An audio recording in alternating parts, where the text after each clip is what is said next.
하나님 말씀 마가복음 1장 15절입니다. 지난주와 같습니다. 마가복음 1장 15절.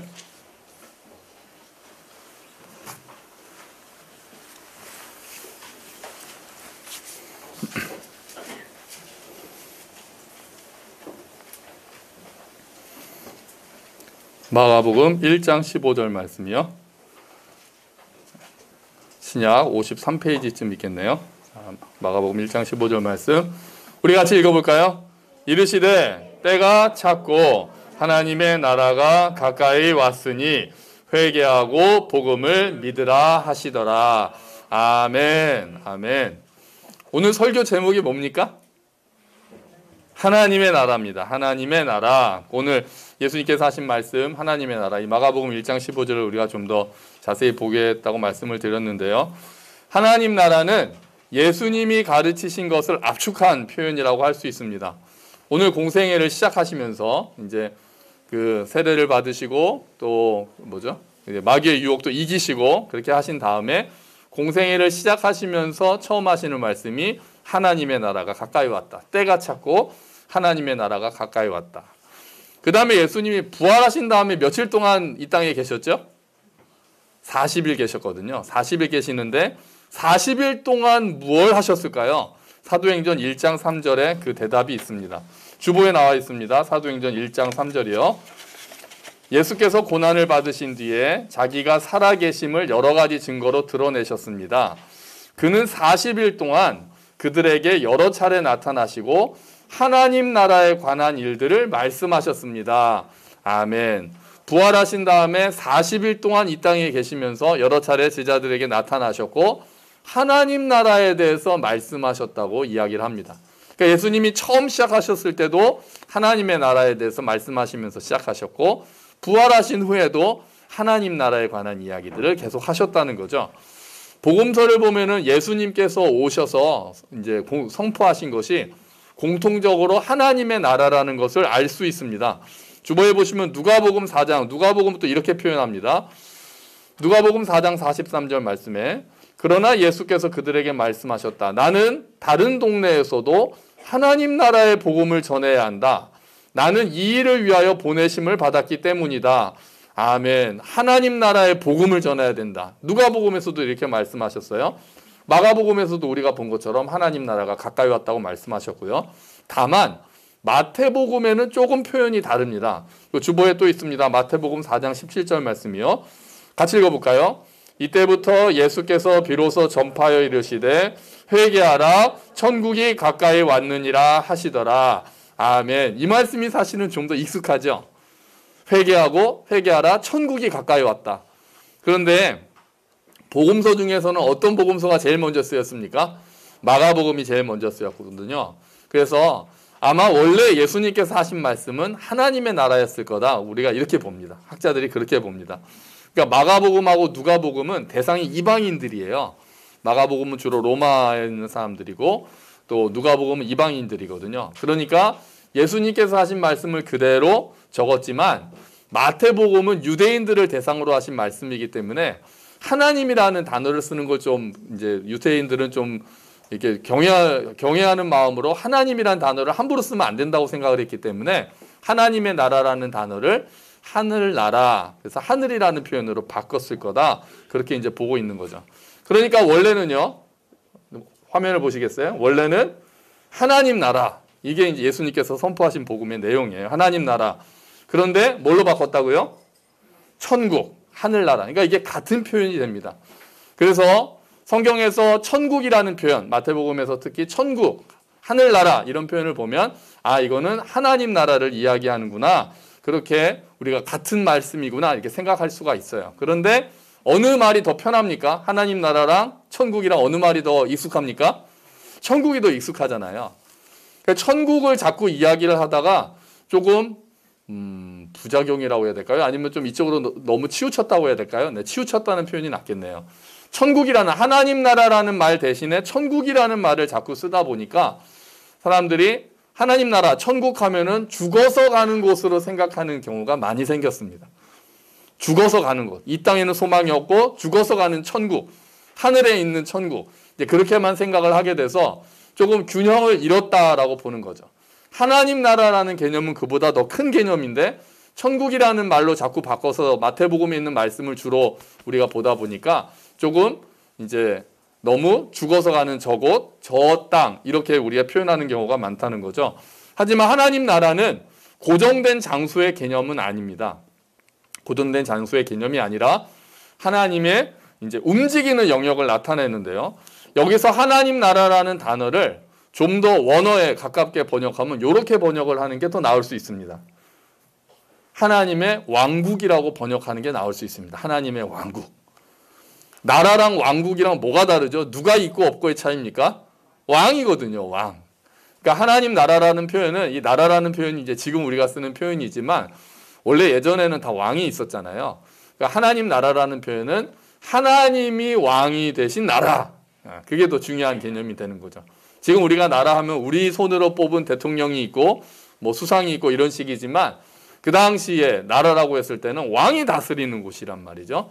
그래서 왕이란 말, 하나님이 왕이 되는 나라가 하나님 나라고 하나님의 왕국이라면 왕이 하는 일은 뭐겠습니까? 이거죠.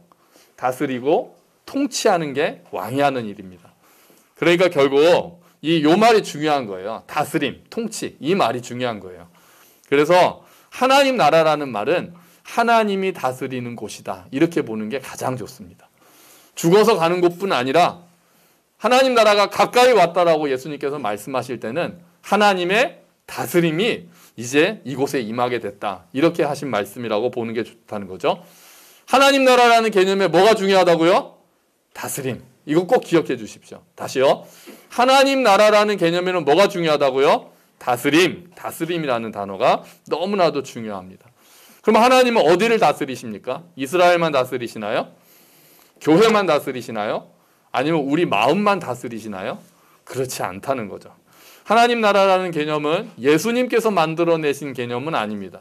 구약 때부터 흘러내려오는 사상이죠. 구약에 하나님 나라라는 말이 단어가 딱 나와 있지는 않지만 하나님께서 다스리신다는 개념은 구약 전체를 이제 통해서 흘러내려오고 있습니다. 그게 예수님께서 정확하게 말씀하시면서 이제 너희가 눈에 볼 수 있도록 드러났다라고 말씀하시는 거죠. 창세기 1장 1절 외우시죠. 창세기 1장 1절 같이 외워봅시다. 태초에 하나님이 천지를 창조하시니라. 이 말씀 자체가 하나님이 태초에 천지 전체를 만드셨다라는 개념은 하나님이 온 세상의 주인이시라는 것을 이야기합니다. 하나님이 온 세상의 주인이신 거죠. 온 세상을 만드셨고 온 세상을 그렇기 때문에 주인이시고 다스리신다라는 걸 말하는 거죠. 이스라엘만 다스리시는 것이 아니라 온 세상의 창조주이고 주인이시다라는 게 창세기 1장 1절부터 선언되는 거죠. 현재만 다스리시는 게 아니라 미래의 왕이시고 종교적 영역만 다스리시는 게 아니라 일상 영역까지 다스리시는 분, 그분이 하나님이시고 하나님이 온 땅의 왕이 되시는 겁니다. 요즘에 잘못하면은요, 이제 기독교가 잘못하면은 하나님이 온 세상을 다스리신다는 걸 잊어버리고 나를 사랑하시는 분이라는 데 너무 초점이 맞춰질 수 있습니다. 그러기가 좀 쉽죠. 그렇게 생각하죠. 하나님 그러면 내 아버지, 나를 사랑하시는 분. 이게 맞죠. 이게 맞고 너무나도 중요하지만 여기에만 너무 집중을 하다가 하나님이 온 땅의 주인이시라는 것은 잊어버릴 수가 있는 거예요. 또 예수님 하면 나를 사랑하시고 나를 위해 죽으신 분, 나를 구원하신 분, 이렇게 생각을 하다가 예수님도 온 땅의 왕이시라는 생각을 안 하게 될 수가 있는 거예요. 이런 거를 이런 오류라고 하는데 이런 걸 뭐라고 하냐면은 개인주의적 신앙이라고 합니다. 개인주의적 신앙이라고 합니다. 그러니까 이게 잘못된 게 아니죠. 물론 하나님이 나를 만드시고 나를 사랑하시고 정말 너는 특별하다 이렇게 말씀하시는 분이라는 게 너무 중요하죠. 너무 우리에게 소중한 진리죠. 예수님이 내 죄를 용서하시고 나를 위해서 죽으시고 부활하셔서 나의 주와 구세주가 되셨다는 것 너무나도 중요한 사실이고 너무나도 소중한 진리죠. 하지만 여기에만 머물러 있으면 안 되고 하나님이 결국 이 땅을 전체를 다스리시는 분이시다. 예수님이 온 땅의 왕이시다. 만물이 주님 앞에 무릎을 꿇는다. 이것도 우리가 함께 가지고 있어야 되는데 자꾸 우리가 개인주의적 신앙에만 자꾸 머물 가능성이 좀 많고 요즘에 특히 내면적 평화에만 좀 치중하게 되는 경우가 많다는 겁니다. 또 하나님을 종교적인 영성, 종교적인 영역만 다스리는 분으로 생각하는 오류를 범하기도 합니다. 교회를 다니는 거를 이렇게 생각하는 거예요. 일주일 동안 세상에서 살다가 일주일에 한번 하나님 만나러 교회에 오는 거죠. 하나님 만나러. 교회 와서 예배 딱 드리고 가면서 하나님 다음 주에 뵙겠습니다. 그러고 가는 거죠. 집에 다녀오겠습니다. 그러고 가는 거예요. 그래서 이런 말이 있어요. 사우나 영성이라는 말이 있거든요. 사우나 영성, 사우나 신앙이라고 하는데 이게 뭡니까? 여러분 요즘에는 좀 이 말이 안 맞는데요. 요즘에는 우리가 거의 매일 샤워를 하잖아요. 근데 이제 저 어릴 때만 해도 이제 일주일에 한 번 목욕탕 가는 게 이제 큰 행사였습니다. 아직도 기억에 납니다. 이제 보통 주일 아침이었던 것 같아요. 그래서 아버지랑 동생이랑 해서 딱 어머니가 꼭 사과를 싸주시거든요.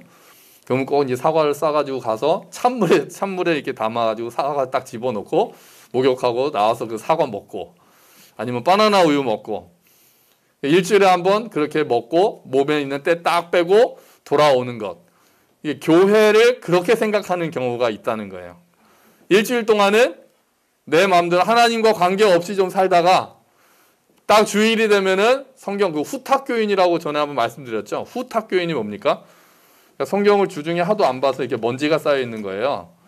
그래가지고 딱 주일 아침 되면은 후 불고 탁 한번 치고 들고 나왔는데 그래서 후탁교인이라는 말이 있거든요. 요즘은 그나마 이제 핸드폰으로 하니까 이제 그럴 일이 없습니다만 후탁교인이라 그랬는데요. 일주일간 그냥 세상에서 그냥 때를 묻히고 살다가 주일에 와서 예배 시간에 찬양하고 기도하고 말씀 듣고 하면서 왠지 내가 때를 좀 벗는 느낌이 들고 그리고 다시 또 일주일 동안은 하나님과 관계없이 살고 이거 사우나 영성이라고 합니다. 일주일에 한 번 주일날 교회에 와서 좀 이렇게 때를 벗기는 느낌. 이런 것들도 오류죠. 이런 개인주의적 영성이나 사우나 영성은 이렇게 우리가 볼 수 있는데요. 이원론적 영성의 영향이라고 합니다. 이원론이라는 게 뭡니까? 딱 분리를 해놓는 거예요. 분리. 하나님이 다스리는 영역이 따로 있고 또 세상이 따로 있고 일주일 중에서 주일은 하나님의 날이고 월요일부터 토요일까지는 세상의 날이고 교회는 하나님이 계시는 곳이고 내 집과 직장과 가정은 또 하나님이 안 계시는 것처럼 살고 이렇게 딱 나눠서 생각하는 거를 이원론이라고 합니다. 그래서 교회에서 하는 일은 거룩한 일이고 내가 직장에서 하는 일은 세상적인 일이고 이렇게 자꾸 나눠서 생각하는 것을 이원론이라고 이야기를 합니다. 근데 이게 아니죠. 이원론으로 계속 생각을 하다 보면은 내가 이 땅에서 공부를 하는 이유, 내가 직장에서 어떤 마음가짐을 가져야 되는지, 가정에서는 어떤 원리로 살아야 되는지에 대해서는 세상의 원리대로 살려고 사는 게 당연하다고 생각하고 하나님이 우리 가정을 다스리셔서 하나님의 원리대로 돌아갈 수 있고 우리의 직장에서도 하나님의 뜻대로 어떻게 살아야 되는지를 고민하기보다는 그런 것들을 분리해서 자꾸 생각해서 기독교가 무력하게 되는 경우가 너무 많은 거죠. 하나님 나라 사상이라고 하면 하나님 나라라고 하면 뭐가 중요하다고 그랬습니까? 하나님 나라라는 개념에서 제일 중요한 핵심이 뭐라고 그랬습니까? 다스림. 하나님 나라 사상을 우리가 자꾸 생각을 하면 하나님의 다스림을 생각하게 되고 우리의 가정도 우리의 직장도 이 땅도 하나님께서 다스리신다라는 생각을 하게 되면 일상과 주일이 구별되지 않고 나의 일상의 삶에서 어떻게 하나님의 다스림을 받을 수 있을까? 나뿐 아니라 이 땅을 다스리시는 하나님의 뜻을 어떻게 분별할 수 있을까? 또 어떻게 드러낼 수 있을까? 우리가 생각하게 된다는 거죠. 주일뿐 아니라 월요일부터 토요일까지 하나님의 뜻대로 사는 것은 어떤 것일까? 또 이 땅의 사회, 정치, 경제, 문화 이 모든 것들 가운데 하나님의 다스림을 받는 일이 일어나려면 어떻게 내가 살아야 될까? 이런 것들을 고민하게 만드는 것이 하나님 나라 신앙이라고 볼 수가 있습니다. 하나님께서 세상을 보시기에 좋도록 창조하신 다음에 사람을 만드시고 사람이 하나님과 교제하면서 하나님의 권한을 위임을 받아서 이 땅을 다스리도록 하나님께서 우리를 만드셨습니다. 하지만 사람이 사탄의 게임에 빠졌죠. 그래서 스스로 하나님과 같이 되려는 마음을 품고 결국은 하나님이 왕이 아니라 내가 다스리는 나라를 만들고자 하는 마음으로 가게 됩니다. 내가 왕이 되고 내가 판단의 기준이 되는 거죠. 그러면서 하나님의 나라와 대비되는 세상의 나라가 시작이 됩니다. 하나님과의 관계가 끊어지고 사람과 사람의 관계도 끊어지고 뒤틀어지고 자연도 저주를 받는 일이 일어나죠. 그런 일들을 통해서 사탄의 나라, 세상의 나라가 동시에 시작이 된다고 볼 수 있습니다. 하나님께서 이스라엘 나라를 결국은 세우시고 아브라함을 통해서 이스라엘을 세우시고 제사장 나라로 삼으셨다고 우리가 지난주에 봤습니다.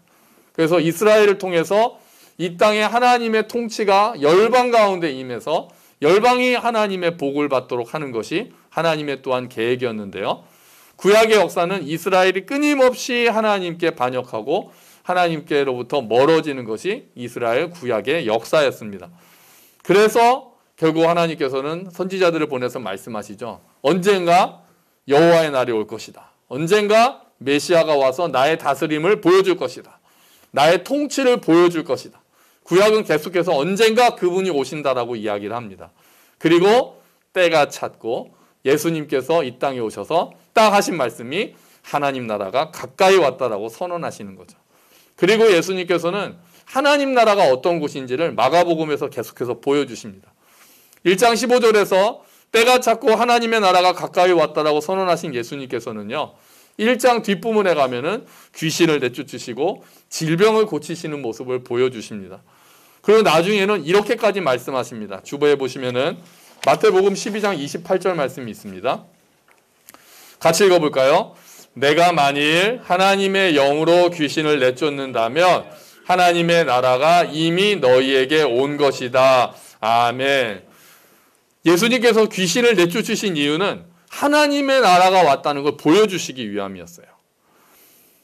그러니까 빛이 오면 어둠이 밀려가듯이 하나님의 나라가 임하면 사탄의 나라가 물러가는 거죠.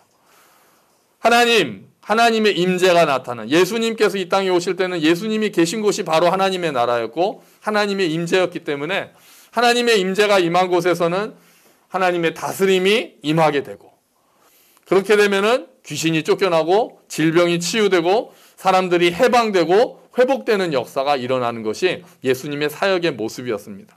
하나님의 나라는 이처럼 치유가 있고 회복이 있고 해방이 있는 곳입니다. 그러면 지금도 예수님을 믿는 곳에서는 이렇게 완벽하게 치유와 해방과 회복이 일어납니까? 그렇지는 않습니다. 지금 이 땅은 한계가 있고요. 이건 다음 주에 우리가 또 이제 보려고 하는데요. 이 땅에서는 완벽하게 하나님의 다스림이 일어나고 있지 않기 때문에 다시 오실 하나님의 나라를 또 우리가 기다리게 되죠. 다시 오실 예수님을 기다리게 되죠. 하지만 이 땅에서도 여전히 우리도 하나님 다스림의 안에 들어가 있기 때문에 하나님께서 주시는 평안, 하나님께서 주시는 치유를 우리가 맛볼 수 있습니다. 때로는 우리의 육체의 질병이 치유되지 않고 환경이 해결되지 않는다 하더라도 그럼에도 불구하고 주시는 하나님의 힘으로 살아갈 힘을 얻게 되는 것이 하나님의 다스림 안에 있는 우리들이 경험하게 되는 겁니다. 여러분, 어떤 사람들이 하나님 나라에 들어갑니까? 믿고 따르는 자들에게 하나님 나라에 들어갈 수 있는 자격이 주어집니다. 하나님 나라는 관계로 이루어져 있습니다. 하나님과의 관계 속으로 들어가는 겁니다. 그래서 하나님을 믿고 따르는 자들, 그 나라에 들어갈 수 있는 자들이 됩니다. 지식이 있다고 들어가는 것이 아닙니다. 예수님께서 부활하신 다음에 예수님을 저 같으면은 빌라도나 헤롯에게 나타나셨을 거예요. 그래서 내가 부활했다라는 것을 정말 효과적으로 널리 알리는 방법은 빌라도한테 나타나시는 거죠. 헤롯한테 나타나시는 거죠. 그런데 그렇게 안 하셨습니다. 예수님은 누구에게만 나타나셨습니까? 예수님의 제자들에게만 나타나셨습니다. 이미 예수님을 믿고 따르기로 결단한 자들 앞에 예수님은 나타나셔서 그들이 하나님 나라에 들어올 수 있도록 하셨던 거죠. 예수님을 아예 믿지 않았던 제사장들이나 바리새인들이나 이런 자들에게는 예수님이 아예 부활하신 예수님이 나타나지를 않으셨습니다. 예수님은 그분을 믿고 따르는 자들에게만 나타나셨고 하나님 나라는 동일하게 그분을 믿고 따르는 자들이 들어갈 수 있는 곳입니다. 또 하나님 나라는 어떤 사람들이 들어갑니까? 어린아이와 같은 사람들이 들어갑니다. 주보에 보시면 마가복음 10장 14절 말씀이 있습니다. 그러나 예수께서는 이것을 보시고 노하셔서 제자들에게 말씀하셨다. 어린이들이 내게 오는 것을 허락하고 막지 말아라. 하나님 나라는 이런 사람들의 것이다. 아멘. 어린아이 같이 하나님 나라를 받들지 않으면 들어갈 수 없다라고 말씀하셨는데요. 어린아이들이 어떤 자들입니까? 어린아이들은 받아들이는 자들이고 자기의 것을 내세우지 못하는 자들입니다. 내 방어 능력이 없는 자들인 거죠. 내가 내세우고 내가 의지할 것이 없는 자들이 바로 어린아이들이고 그런 자들이 하나님 나라에 들어갈 수 있다라고 이야기하는 겁니다. 뭐가 우리를 지켜줍니까? 내 능력이 지켜줍니까? 내 학벌이 지켜줍니까? 경제적 능력이 나를 지켜줍니까? 우린 자꾸 그렇게 생각을 하죠. 돈이 나를 지켜주고 결국은 그런 거를 우리가 갖춰야 되고 실력을 갖춰야 되고 자꾸 그렇게 우리가 생각을 하고 그렇게 나아가려고 합니다. 그런 것들 하나님께서 주시는 선물이고 하나님께서 우리에게 주시는 것들을 누리는 것 또한 하나님의 은혜죠. 하지만 우리가 자꾸 잊지 말아야 될 것은 그런 것이 나를 지켜주는 게 아니다라는 겁니다. 우리를 지켜주시는 분은 하나님밖에 없는 줄로 믿습니다. 그 믿음을 고백하는 자들이 하나님 나라에 들어가는 자들인 거예요.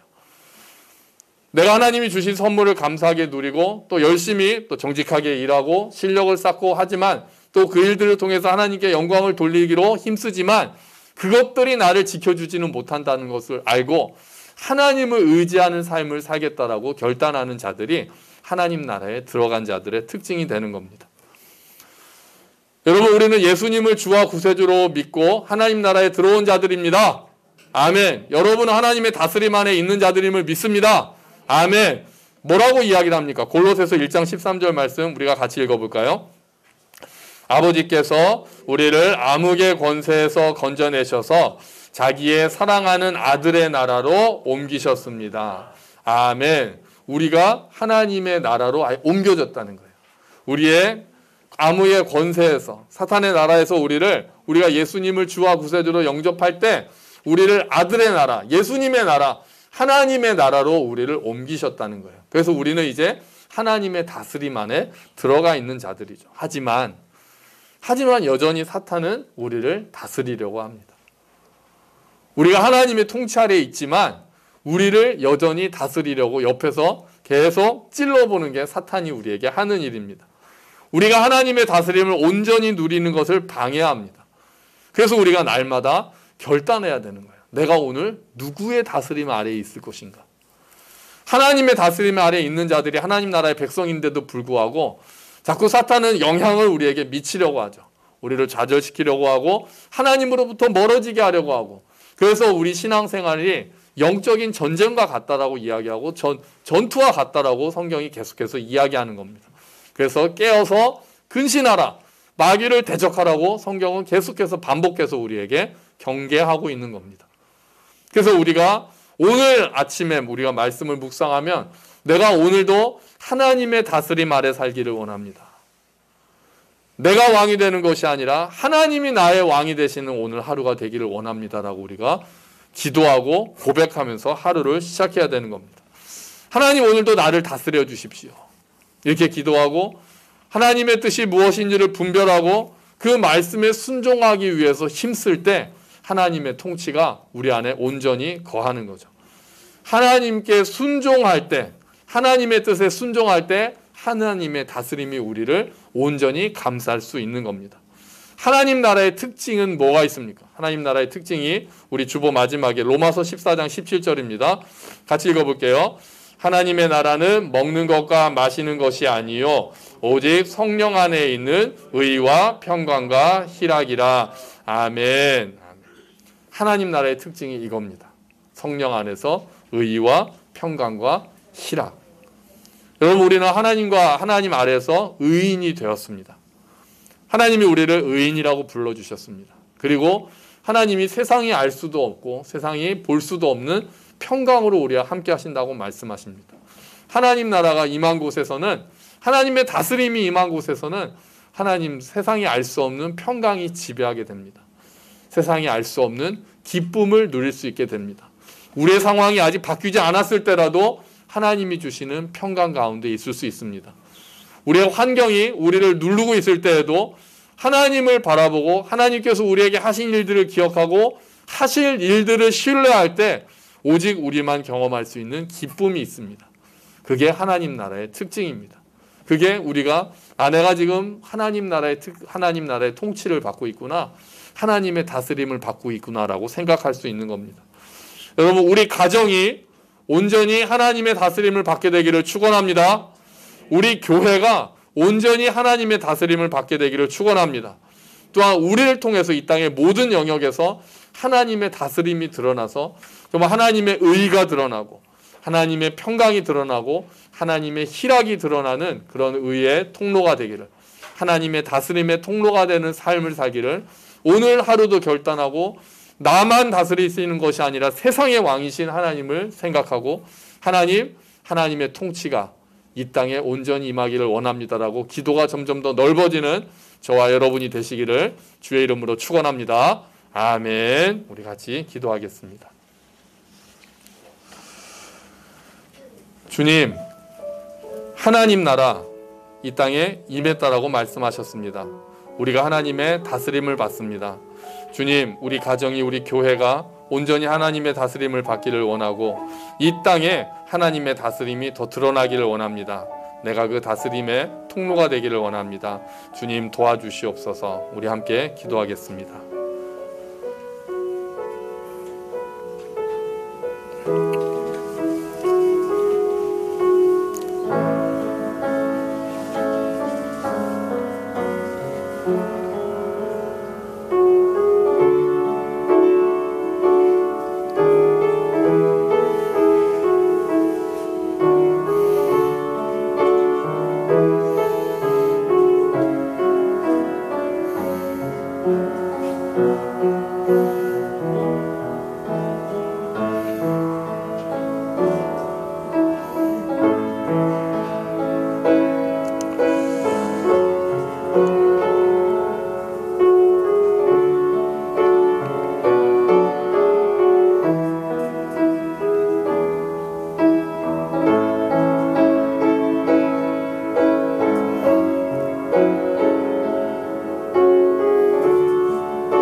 하나님 아버지, 우리가 하나님 나라의 백성이 되었습니다.